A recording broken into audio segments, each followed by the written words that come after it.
You can see the step pyramid behind me, supposedly the world's oldest pyramid, or ancient Egypt's oldest pyramid. Let me know what you think in the comments below. Is it the oldest pyramid in ancient Egypt? The step pyramid, let's turn the camera around so you can see what I am seeing. And you can see I am seeing lots of tourists piling into the site right now. There's all the buses. And so I am just at the front of Saqqara here, near the step pyramid. And there it is in the distance. Again, according to the Egyptological point of view, it is the oldest pyramid in all of Egypt. Originally, it started out as a mastaba with an unusual square underground chamber beneath the surface. That was then twice extended, and then eventually it comes to form the step pyramid shape that we see today.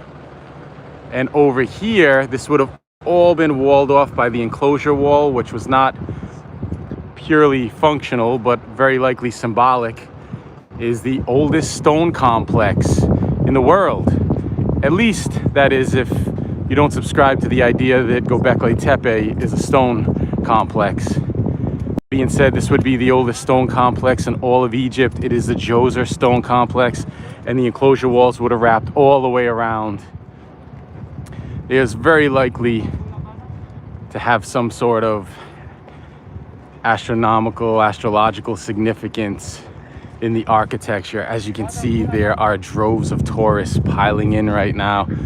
It's about 11:30 in the afternoon here in Egypt. I'm here on my own accord, here to collect some B-roll and get some content, video content for my shorts on social media. But I just wanted to go live on my way into Saqqara and take you guys along for the journey as part of this private Adept Expedition. Here's another view of the step pyramid again. Step pyramid was the work of Imhotep. Imhotep was the genius architect commissioned by Djoser to build the enormous step pyramid. He was not only an engineer, an architect, but an astronomer, probably an astrologer, mathematician, medicine man as well. The Greeks later attributed him to Cephalus and Asclepius. A little bit of a tongue twister this morning. Anyway, Imhotep, which Hotep means peace, essentially. So Imhotep is he who comes in peace. That is the view of the Egyptologists, although I take that to mean he who is a realized individual. Now, when I say realized, I'm talking about having attained a state of illumination, enlightenment. This corresponds to the ideas that are perpetuated by the Self-Realization Fellowship, which still perpetuates the teachings of Paramahansa Yogananda, the guru who came from the West to the East and taught the Western world a science of Kriya Pranayama Yoga meditation. You can watch the documentary on Yogananda entitled Awake here on YouTube. And I'm actually a member, a devotee of the Self-Realization Fellowship. It's the only organization that I've signed an oath to. Although I am very much into all the Western esoteric organizations and consider myself a practitioner of the Rosicrucian tradition. I've given lectures in Masonic lodges before, so I've consulted for the Hermetic Order of the Golden Dawn. So I'm very much acquainted with the Western esoteric traditions, but I've never sworn an oath to, Freemasonry. People ask me this sort of thing all the time. So the only oath I've ever taken is that for the Self-Realization Fellowship. And of course the Boy Scouts when I was very young, but that is whatever. Anyway, this is the said festival courtyard right here. This is where the initiation rites would have taken place according to the impeccable scholarship of Jeremy Nadler, author of Shamanic Wisdom of the Pyramid Text. Nadler has wrote some extensive essays on consciousness, and he's convinced that the pyramids were not exclusively built as tombs, and demonstrates how no mortal remains were ever discovered in the pyramids, and puts together a very compelling case for how they were used for initiations. Now, we do know that the said festival court is where they had the said festival of the king, where he would do his coronation and receive his coronation and his rights to continue reigning as king, and go through this whole process to unify that which is above with that which is below. Essentially, the idea of a shaman. This is all in Nadler's book, Shamanic Wisdom of the Pyramid Text. But what actually took place here, as recognized in Egyptology, is that the king would go through these rites. And so you could closely associate this to shamanism. The pharaoh, which is a prototype for what all man could and should become, was essentially a shaman who could connect the immaterial with the material, the unseen with the seen world. That is, bring formlessness into form, essentially an intermediary between the two. And it was all in here that he would have took part in with his rites. And so this behind it is the step pyramid, and over here is what they call the southern tomb, which, as Nadler points out in his work, is replicating the interior of the step pyramid and was used for the initiation rites. And that's what I'm going to check out today. I'm going to go take a look at the southern tomb, although I'll probably stop this live video before I enter, because I am planning to make I want to get some video footage and b-roll for a forthcoming non-live video that'll be featured on this channel. Anyway, it looks like there's about 23 of you here. I can't really see the chat. Oh, wait, bringing it live now too. Awesome job, Anyextee. It's like being back there. CP.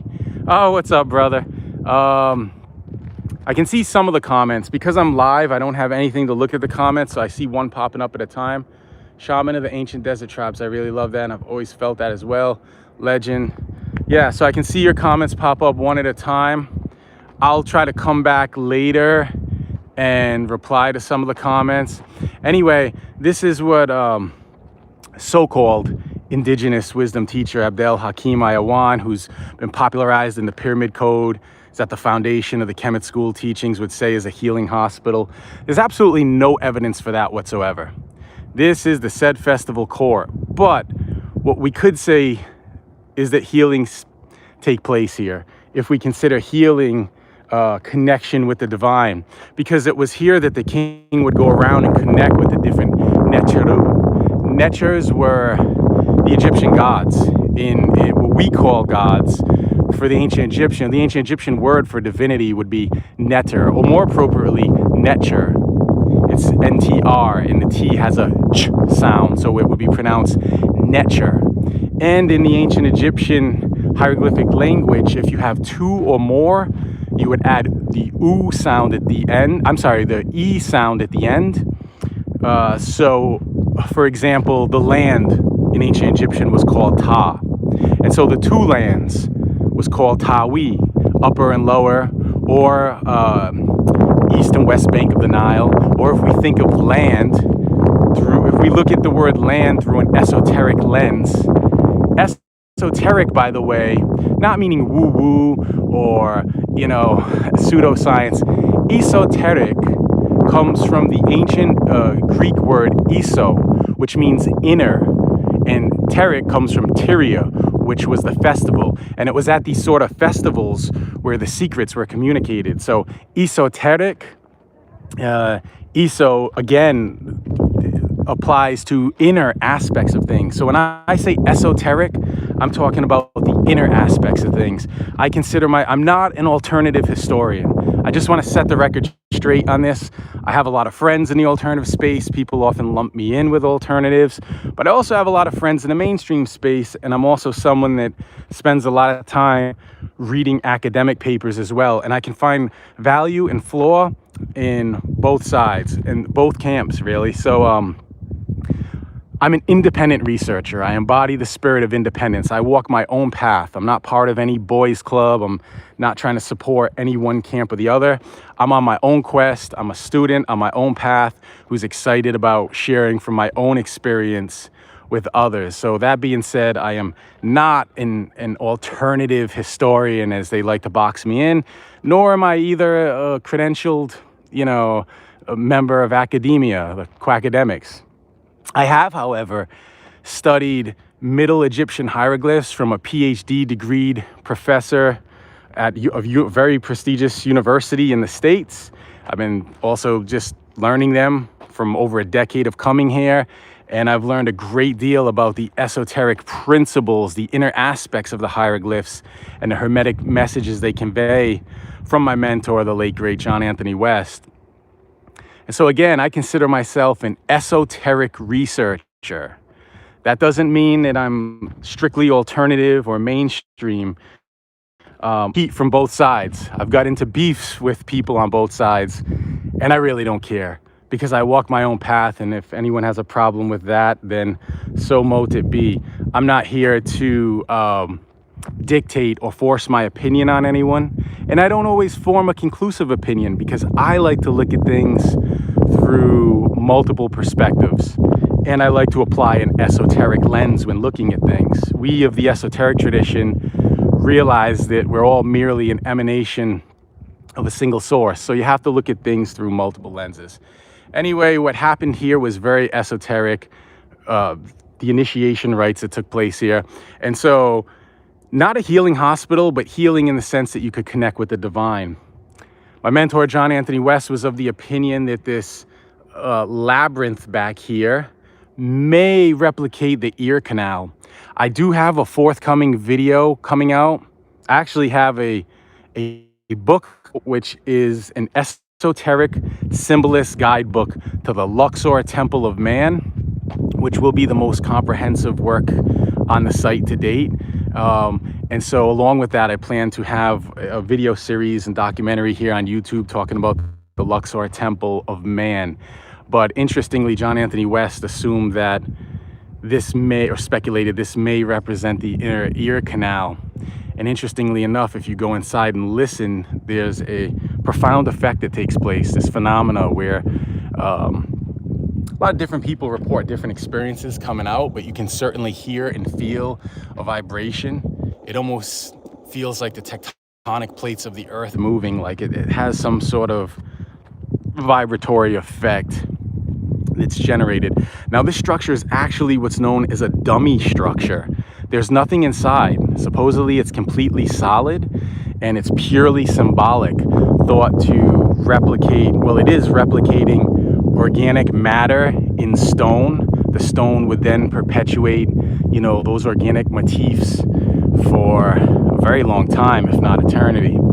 And so you have lotiform columns and papyrus over that way. You have wooden log beams for ceilings in some of the tombs. Here you can see, essentially it's what the king would have used to commemorate his previously organic structures. Here's someone taking a photo in the distance here up the stairs, which they often yell at us and tell us to come down, but here's a guide letting someone go up. Anyway, I have photos up there, so I'm guilty as charged as well. I don't see what the big deal is. I mean, we want to preserve the archaeological integrity of the site, but I mean, this site has been here for thousands of years, and I don't think the stairs, they'll wear over time, but they're intended for stepping up. So why not? Why not participate and use the temples for what they were originally intended for? Although I will say that we're very lucky. These guys are very lucky, because in ancient times, commoners, plebs, the uninitiated would not be allowed in this section beyond the enclosure wall in the necropolis. This sort of thing was reserved for the high initiated elite, as well as the pharaoh himself. So the pharaoh would go in between these, and in each of these is a niche where I say you have this phenomena, a vibratory effect that takes place that you can not only hear but feel. And again, I've been on groups with all different people that come out having different experiences, but there likely would have been little statues of the netchers in each. So I just said netchers as a plural, but that's incorrect. And this was my point from earlier. Netcher is a single god, if you will, but it's not really a god. A netcher is a principle or aspect of nature and cosmology. So these are cosmological and natural principles. The ancient Egyptians viewed, this as sacred space and the whole world, if you will, as one conscious act of creation. And within that act of creation, in our world, it was fused with all these spiritual energies, these principles or aspects of nature and cosmology. And so they would then be personified as deities, which we refer to as gods, and they would make statues. And they would often imbue those statues with light from the sun, as well as magical incantations, vowel sounds, recipes that were said, recitations by the priest to bring the living stone statues to life. And so it was here the king would connect with those statues and also undergo the living resurrection ritual, where, according to Jeremy Nadler, he would spend several days likely inside the so-called sarcophagus, the stone box, and then the priests would hover around, probably, chanting sacred vowel sounds. And after 3 days, they would let him out. And if he was still alive, he would come out illuminated after attaining, another level of spiritual evolution. And if he didn't, and he died, well, as John Anthony West would say, better luck next time. Anyway, this is this here is the facade of the Djoser stone complex. And as you can see, this is very old. This goes back to the Old Kingdom, but yet it scarcely looks Egyptian. It looks like a modern university that you'd see in like Arizona or Spain. And over here you have these unusual inverse coins, which are the corners in the stone. I'll show you that real quick. But this section also restored. Yeah.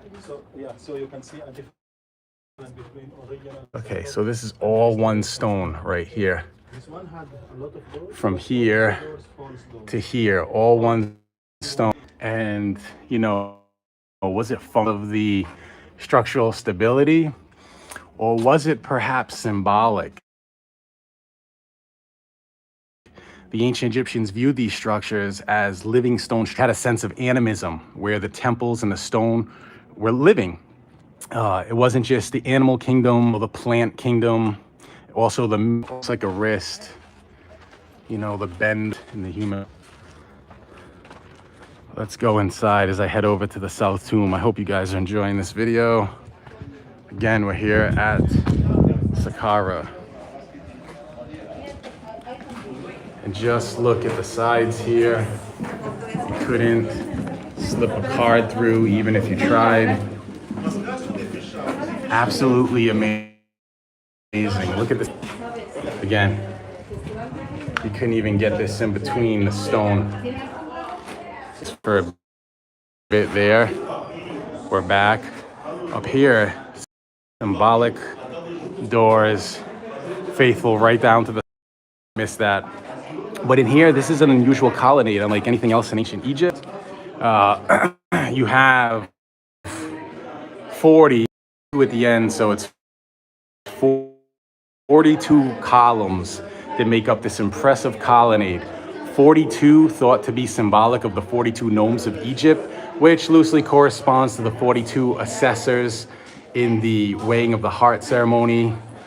42 that were associated with the 42 laws of Ma'at, which was cosmic balance and justice. This would have all been roofed over back in the day. This is a modern roof here. And each of these have, if we start over here in the beginning, these fluted columns, they're thought to be bundles of papyrus stalks. And if you were to count when viewed from a theosophical point of view, when you put the 1 and the 7 together, they give you 8, which is the number of sex, death, and resurrection. It's the number of cosmic balance. And it was on the 17th day of the month that Osiris was slain. So it's interesting, we're walking through the 42. At the end, we actually have 18. I'll show you that now. These are all the secrets of symbolism in stone here at Saqqara. Let me just get through this crowd. I'll bring you guys with me. Hey, Pasha, how are you? Tamam? Alhamdulillah. Alhamdulillah. At 2 months group. Mashi. Mash. 20. Yes. 20. Yep. And then another one, 40. What is name? Abdul. Abdu. Yeah. This is Abdu, everybody. Abdu, it's Abdu. my homie Abdu at Saqqara. Yeah. Mashi. Mashi. Tamam? Alhamdulillah. Shukran. They all recognize me up in here. Yep. Oh. Yep.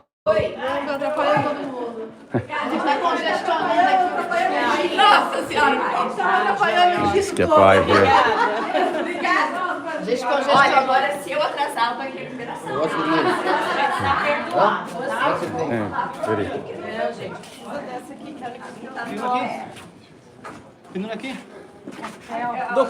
The doctor, Dr. Anyextee. They all call me doctor up in here as if I'm a doctor of Egyptology. I got my degrees in the streets of hard knocks. Okay, so they all recognize me as a Torah leader and so-called doctor. It's funny. Anyway, here we have 18 juxtaposed against the 17. Here it's 18. 18 is the number of, and I just did a YouTube Shorts video on this, but I want to give a little more depth and understanding to it. So 18 is the number of lunar cycles.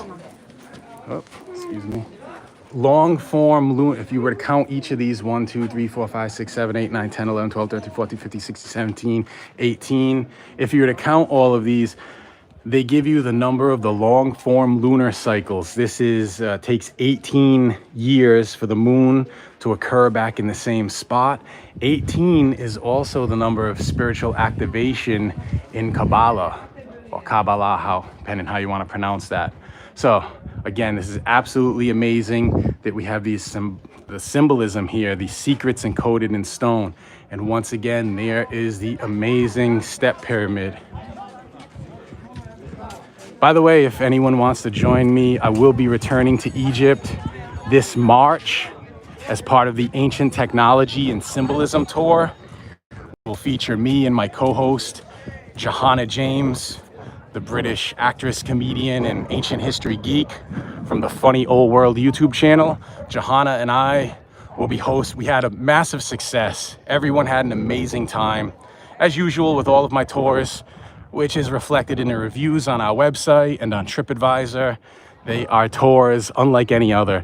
As Johanna recently said in one of her Facebook videos, one of her stories, it's like, you know, Egypt isn't always the same experience. And so if you come, you'll realize, or if you come more than once, there's coming to Egypt, and then there's coming to Egypt with Anyextee on an Adept Expedition. Whole different experience. And so over here, again, this is the dummy architecture, the dummy structure that I was pointing out.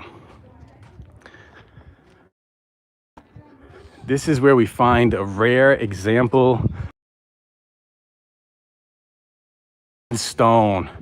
Usually you see it depicted as a relief. We found an actual jed pillar.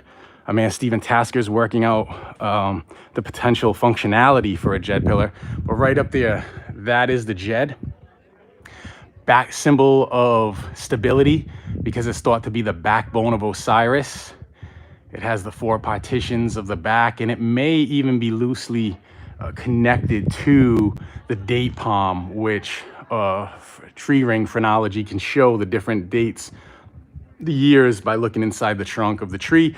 And there's actually a ceremony that would take place in the villages here in Egypt where they would raise this tree trunk every year, very similar to the raising of the jed. And again, there's connections to that organic wood because Osiris is the principle of of regeneration, essentially. He comes from the earth in the Osiris myth, which I'm not going to get into here, but he's sent upriver to Byblos, where he comes back as a tree and the eyes appear on the tree.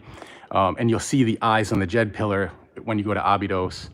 Again, we go into much more depth during my esoteric tours of Egypt. You can learn more at adeptexpeditions.com, or you could just go straight to adeptexpeditions.com/tours. wooden beams in stone. The stone is thought to replicate the wooden beams. Absolutely amazing.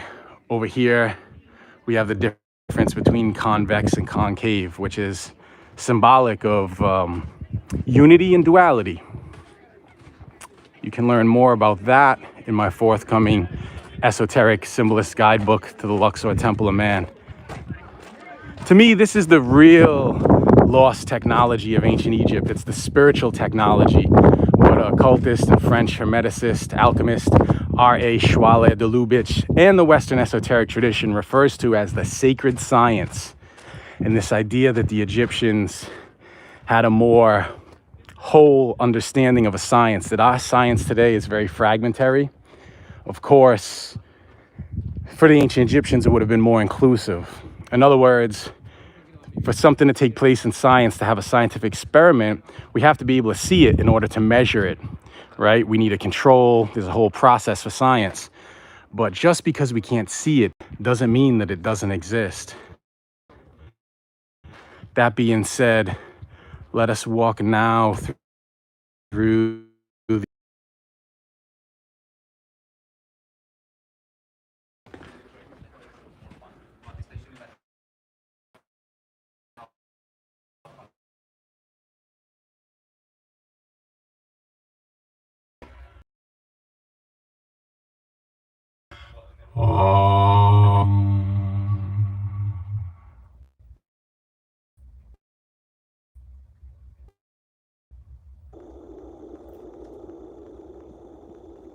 Now, I don't know if this, obviously I own, but I don't know if the sound came across on the camera, but you can hear the vibration and you can physically feel the vibration when you put your head inside.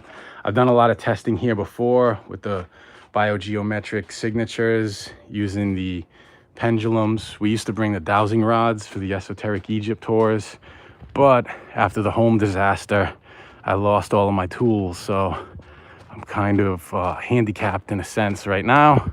That's okay, I can still take you guys along for the adventure. Tamam? La. Mash.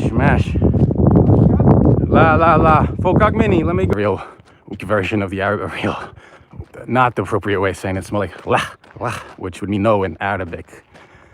And I'm a Makalinch Arabic English. My Arabic is shwaya, very little Arabic, but enough to get around. And of course, that comes from actually living here in Luxor and coming to Egypt for 10 years. I'm an honorary animosity. Well, not quite. Yeah, honorary. Over here, we have the 4 feet, which likely would have all been statues. At first glance, it looks like a mystery. Why would they have this on top? But this is all modern. And here we have it. This step pyramid.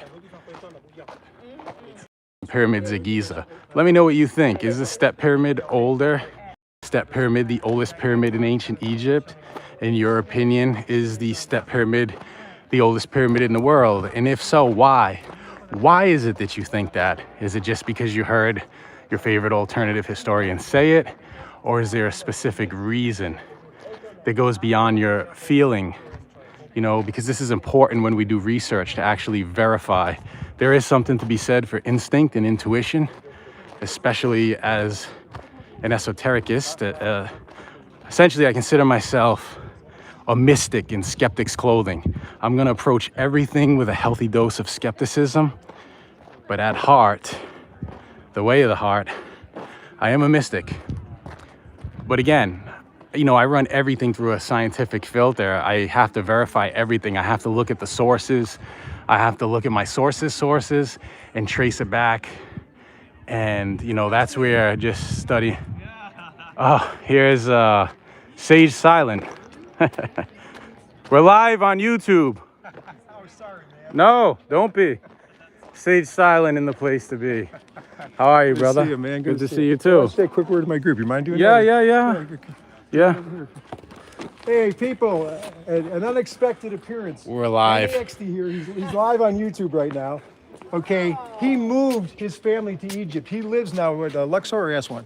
Luxor on the Luxor. West Bank. So he moved and he does stories. Besides doing stories about the esoteric stuff, he took his wife to the doctor recently. He showed that, like what it's like to take it, and he does the real life stuff like that. And we keep bumping into each other all the time.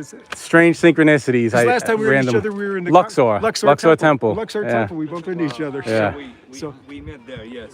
Excellent, excellent guide. Well versed in hieroglyphs right here. You guys are in really good hands with these two. Yeah. Yeah. So what were you saying about this? Why don't you give us a little take on it? I was questioning and opening it up to the audience to see what they think in terms of, according to the standard academic, currently cherished paradigm in Egyptology, this would be the oldest pyramid, one of the oldest pyramids in ancient Egypt. Right. But a lot of people contest that. So I was just asking the audience what they think and why, and really challenging those to ask, if you do believe it's older, why is it do you believe it's older? Is it because you're hearing this from your favorite alternative historians, or is there something more?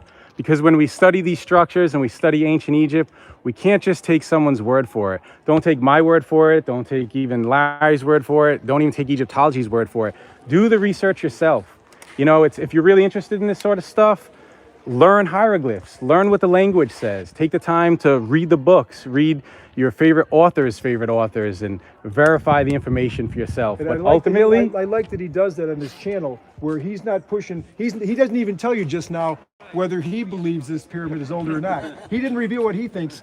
He asked people, and I love that about him. You did that recently with another thing. I forgot what it was, but yeah. I usually try to take an unbiased, interdisciplinary approach, but ultimately, the truth is inside. And that's what I'm an esoteric researcher. And for me, the word esoteric, it's not pseudoscience, it's not woo-woo. As I was telling on the camera, eso is the ancient Greek word for inner. So esoteric, eso means inner experience. It's all about the inner experience of things. You have everything you need to. You're a living, walking temple. You're a living, walking mystery school. You have all the answers within. Have fun on the tour. You guys are in great hands. This guy is such a phenomenal a walking encyclopedia right here. Helping me overcome my fear of stones. I was hit by a rock. Get a selfie with you. Yep. Did I get it? Did you get it? Like it here? Yeah. I'm Larry's wife. Is your family like it Nice here? to meet you. I watched some of your stuff when you guys moved here. We in the have beginning. pros and cons. Yeah. Egypt, obviously we're living around the pyramids, the temples, but there's tourist Egypt, then there's living in Egypt. Yeah. And then there's living in Egypt as a local and living in Egypt as an expat. Yeah. So it's a different experience. I believe it. Yeah. I got you. Cool. Enjoy your time. What do you know about those? I know that you've done some videos on Instagram. Why don't you tell us what you know about those? Now the mic's on you. Okay. Well, no, those two are shaped like the Egyptian hieroglyph for bread. And when I was looking at them, trying to figure out what they are, because you got this big, expansive, courtyard here, and this one thing that they left there, like, what is that? Things like that say to me in Egypt, study that. There's a message here. So this Egyptian lady walks by and she just says to me, bread for the world, bread for the world. I don't know, she was trying to say that's the translation. So I wanted to study them. So the guards don't let you, but I take my laser measure out. I was studying the measurements this morning I took on those, and I'm trying to figure out what they are. But one thing, bread for the world, some people, as you know, say that Imhotep was the Joseph in the Bible. And so this was a grain storage area here. And ultimately, if that's true, it was bread for the world, because it talks about the 7-year famine on the stela that's down on Elephantine Island, associated with Zoser, and the Bible talks about, so you got both an Egyptian source and a Bible source talking about a 7-year famine. So it's possible that this is where the grain that the world that was going through a famine came to, and it was bread for the world. So that's one level I think those have to do with, but I think there's more. It has to do with the circle and the square and esoteric geometry. So stay tuned. Fascinating. Sage Silent, tell us, do you have a YouTube channel? You have a YouTube too, because I know you're Instagram. They're allowing new handles. My new handle is @TheGreatPyramid. If you put in on YouTube @TheGreatPyramid, just spell it out, that's my channel, @TheGreatPyramid. There it is, everybody, @TheGreatPyramid. Larry, Sage Silent on Instagram. Enjoy your trip. Enjoy your trip, everyone. Hey, where are you going after this? Hanging around Saqqara today to get some B-roll and footage, and then Dashore. Okay, we'll see you at Dashur maybe. All right. I'd like to roll with you a little bit. Sounds good, brother. So, unexpected surprise from Larry, aka Sage Silent on Instagram, and now I guess the Great Pyramid on YouTube. So this is what he's talking about here, which is, if you look at this from an aerial view, it actually is the hieroglyphic, or has the same outline as the hieroglyphic for bread. So we'll look at it from this perspective. I'm not going to say that that's exactly what's taking place here, but you know, Larry makes a good point. So you can see here there's a straight line and then this semicircular shape on top. It's essentially a semicircle. The Egyptologists say it's a bread loaf. John Anthony West was not convinced that it was a bread loaf. He believed it was just a semicircle. This is one of those rare instances, or actually there's a few of them, where I don't agree with my mentor, John Anthony West, and I do side with the Egyptologists. I do believe that this semicircle sign is in fact representing a bread loaf. And so Larry has some interesting ideas about that here. Wasn't expecting that. Anyway, this is the South Tomb over here. I'm about to head over to the South Tomb, and I'll cut just before we go in, but I'll take you guys along for the journey. I hope you are enjoying this live video here at Saqqara. If you're getting any value at all out of this, if you learned anything new, or if you have any questions or comments, please leave a comment in the comment section down below. And of course, if you're enjoying the video, do give it a like. And if you're new here, please do consider subscribing to my channel for more videos like this, as well as my documentaries, as well in my investigations into the ancient and esoteric mysteries, as well as my vlogs, which is what Larry was talking about. You can find my vlog series entitled Living in Luxor on the playlist here on this YouTube channel. And there I just do more behind the scenes daily life stuff. My family's more involved. It's a more personal look into my life here, living in Luxor as an expat, and what that experience is like. For those that may not be aware, I lost my home in the States a year ago, and since then my wife and my daughter and I have moved here to Luxor.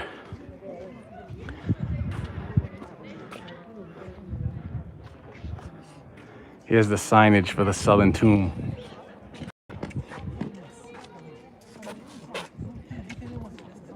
You can go ahead and get a screenshot of that if you want the information.